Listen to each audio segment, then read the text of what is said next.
E fala galera, tudo bem com vocês? Nessa aula vamos conversar sobre os holandeses no Nordeste. Você sabia que os holandeses eles dominaram parte do Nordeste brasileiro durante quase 30 anos? Pois é, eles fundaram cidades e algumas marcas da sua presença na região podem ser vistas até hoje. E para explicar toda essa história, vamos começar lembrando sobre a parceria entre Portugal e a Holanda na empresa açucareira. E para construir o engenho, era preciso investir muito dinheiro, como eu já comentei com vocês em outras aulas. E como a maioria dos portugueses não tinha condições de custear os empréstimos, a Holanda ela passou a garantir todas as etapas da empresa açucareira, desde o financiamento até o fornecimento de equipamentos. Em troca disso, os holandeses eles tinham o direito de comercializar o açúcar. Então, com isso, eles atracavam nos portos das colônias portuguesas para comprar e revender os produtos, além de transportá-los, refiná-los e distribuí-los na Europa. Essas boas relações entre portugueses e holandeses começaram a ser abaladas quando uma crise sucessória em Portugal levou o rei espanhol Felipe II a assumir também o trono português. E esse fato ocorreu em 1580 e marcou o início da chamada União Ibérica, que duraria até 1640. O reino desse Felipe II abrangia os Países Baixos, Holanda e Bélgica, e algumas províncias dessa região, descontentes com o domínio católico e com a cobrança de pesados tributos, lutavam para se tornarem independentes da Espanha. Essa situação se complicou ainda mais quando Felipe II proibiu o comércio da Holanda com as colônias portuguesas. E claro, como você já deve imaginar, os holandeses eles ficaram prejudicados por essa decisão que afetava diretamente a parceria comercial com o reino português.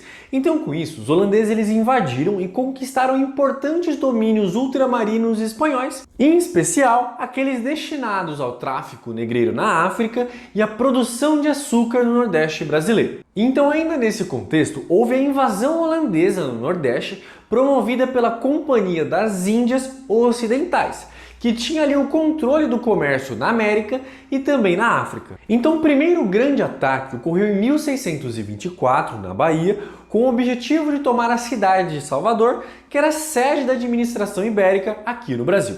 Em um primeiro momento, o ataque ele foi super bem sucedido, porém a resistência organizada após a invasão impediu que os holandeses consolidassem o seu domínio, obrigando esses invasores a abandonar a cidade logo no ano seguinte. Com essa derrota em Salvador, eles perceberam a necessidade de encontrar na rica região do açúcar uma área menos protegida, mas de igual importância econômica. E a escolha ela não foi tão difícil. Eles decidiram que seria a capitania de Pernambuco por ser muito relevante naquele período. Então, em 1630, os holandeses eles atacaram o litoral pernambucano e depois de vários enfrentamentos com as tropas portuguesas e proprietários locais, eles conquistaram essa região em 1635. Então, a sede do governo holandês, estabelecida primeiramente em Olinda, logo ela foi transferida para Recife. E depois da conquista de Pernambuco, que eu acabei de comentar, novos ataques possibilitaram os holandeses a estender os seus domínios de Alagoas até o Rio Grande do Norte. No início de tudo isso, os senhores de engenho eles se opuseram aos estrangeiros, pois eles temiam perder as suas propriedades. Porém, eles aceitaram esse governo holandês ao perceber que o seu maior interesse era o comércio de açúcar.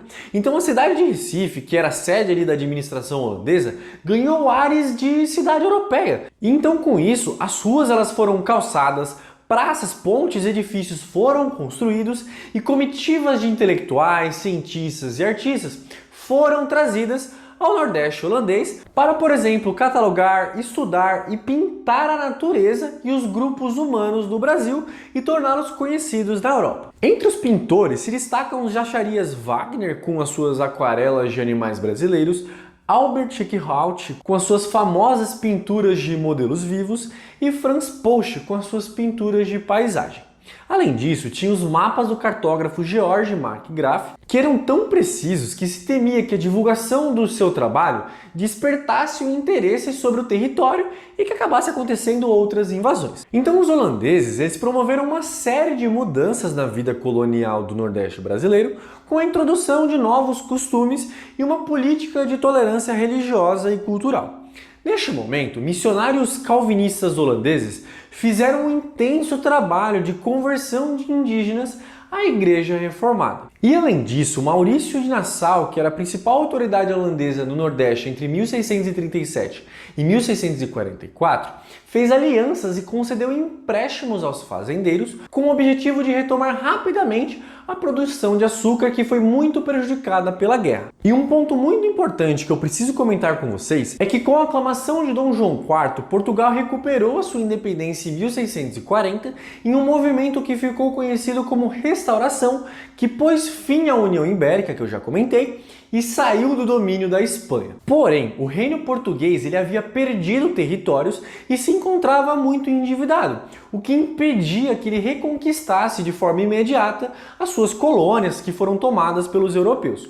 Por esse motivo, os holandeses eles permaneceram no Nordeste até 1654. E ainda nesse momento, houve a saída de Maurício de Nassau, que eu já falei para vocês, do governo holandês aqui no Nordeste. Isso aconteceu em 1644. E todo esse movimento acabou colocando fim à boa convivência que se tinha estabelecido entre holandeses e colonos do Nordeste açucareiro. E os novos administradores que assumiram o cargo de Nassau, eles ficaram preocupados com a contínua queda do preço de açúcar no mercado europeu. E com isso, eles tentaram recuperar os enormes gastos feitos por Nassau e aumentar os lucros da companhia holandesa. Com isso, eles pressionaram os fazendeiros a pagar os empréstimos que foram concedidos sob a ameaça de tomar as suas terras ou pegar ali toda a sua produção.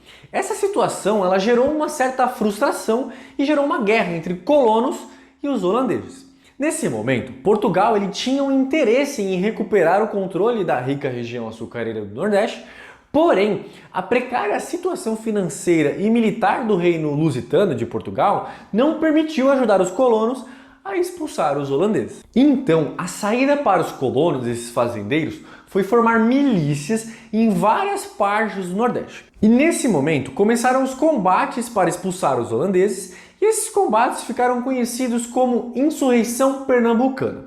Eles começaram em 1645 e se estenderam por 9 anos. As duas batalhas que ficaram conhecidas como Batalhas dos Guararapes, em 1648 e em 1649, elas foram decisivas para restaurar aos poucos o domínio português.